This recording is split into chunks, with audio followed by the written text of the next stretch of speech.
Welcome into the video, everyone, and thank you for joining me here today. The Detroit Lions are in the divisional round for, I believe, the third time ever, and they have an opportunity to go out and win 2 consecutive playoff games in a row for the first time in franchise history. Back in Detroit, at home, at Ford Field, in the Den, and what an atmosphere it was this past weekend. I mean, the Rams players came out and they said that that was the best atmosphere that they've ever played in. It was the loudest stadium they've ever been in. And my goodness, that was such a fun game to watch. I think we were all excited, but we got a few different topics we're going to go over today. First off, we're going to start with the wild card recap versus the Rams, look at the injury report, game preview versus the Buccaneers, and then 3 keys to success against the Bucs as well.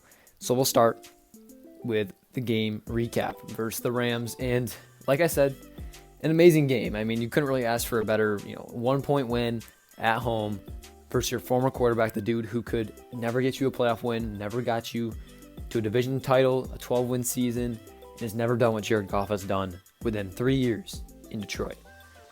And also, Jared Goff versus his former team, the team that gave up on him, threw him away, blamed him for all their issues, and threw him to Detroit for his career to die. Looking at the game itself, the offense was completely rolling in the first half. It was 3 straight touchdowns. It would have been 4 if the ref would have, gotten the false start call correct, because it was not a false start. It was offsides. So for all you that are trying to sit here and say it was Rams versus refs, because I know I'm going to have a couple of those comments, it was not Rams versus refs. There were equal bad calls, like equally the same amount of bad calls for each team. And honestly, the Lions probably got the worst of it. I thought it was Lions versus refs more than it was Rams versus refs. So, I mean, stay mad, I guess. Anyway, like I said, offense is rolling. Defense, though, their first half performance was not great. Held them to a field goal in the first drive. That was one of the differences in the game. And then it was, 50-yard play to Puka Nacua for a touchdown, 40-yard play to Tutu Atwell for a touchdown. And yeah, it was not a pretty first half defensively. But the second half, our offense slows down. I don't know what was going on. We only had like 15 rushing yards the whole second half. And Goff was getting under pressure. He was getting sacked, and it was like, 50% of his dropbacks he was getting pressured, and it wasn't good. We weren't moving the ball. And then the defense, they stepped up. They held them to 6 points, 3 red zone trips for the Rams, 3 field goals, not a single touchdown. And that right there was, I think, what I think was the biggest difference in the game, was the defense stepping up in the red zone and making the plays. They didn't force any turnovers, but when it came down to it, they held them down in the red zone. They held them. They did it, and the Lions win. Like I said, what a game. We're going to remember that one forever. Moving on, though, to the injury report. Sam Laporta, I know we were all worried about him heading into this week, but obviously, he played. He had a touchdown on that 4th down, 3 catches for 14 yards and a touchdown. Sam Laporta's all right, and he is going to be just fine, and that's huge for us because we needed him. I can't believe he's even able to play. So definitely makes me happy knowing that we'll have him. James Houston, he has been elevated to the 53-man roster. Julian Okwara was waived. James Houston, the problem is back. Game preview versus the Tampa Bay Buccaneers. The Tampa Bay Buccaneers, a team that we've played, back in week, I think 6 it was, in Tampa.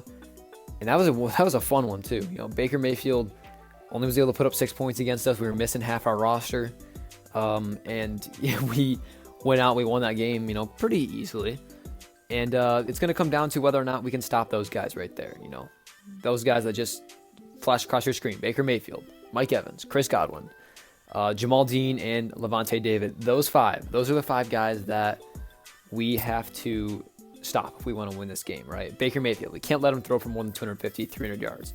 Mike Evans, we can't give up more than 150 receiving yards. Chris Godwin, we can't give up more than 100 to him. Baker Mayfield, he's been baking lately. We need to step up defensively, and if we step up defensively and we hold him to like 250 or less passing, we're winning this game easily. We will win this game for sure. 3 keys to success versus the Buccaneers. Number 1, win the turnover battle. It's always going to be about winning the turnover battle. We didn't do it against the Rams technically, but at the same time, we didn't turn the ball over, so it was a success. Number 2 is moving the ball downfield, finishing drives, not stalling, not going 3 and out, and scoring points. Number 3 is going to be stopping Mike Evans and Baker Mayfield. We do that last step right there. There's no reason our offense should struggle that much. We should be able to, I'm expecting at 20 at minimum, probably 24 points for the Detroit Lions in this game, at least. I think we should be able to put up 30, but I think 24 at least. So, and like I said, you stop Mike Evans and Baker Mayfield, we're winning this game pretty easily. I think we should be able to win by 10 plus. I think it's going to be a close one, though. This is a different team from week 6, and the Lions are different as well. They're healthier, we've been playing better, and we're at home. This is going to be a big one to move on to the NFC Championship game versus the Packers or the 49ers. What's going to happen? I don't know. I'm expecting a Lions win. We should win this game. We're a better team. We have the better quarterback, and we're at home. Go Lions. I appreciate you guys for watching. Make sure to subscribe, like, comment, and I will see you guys in the next video. Peace.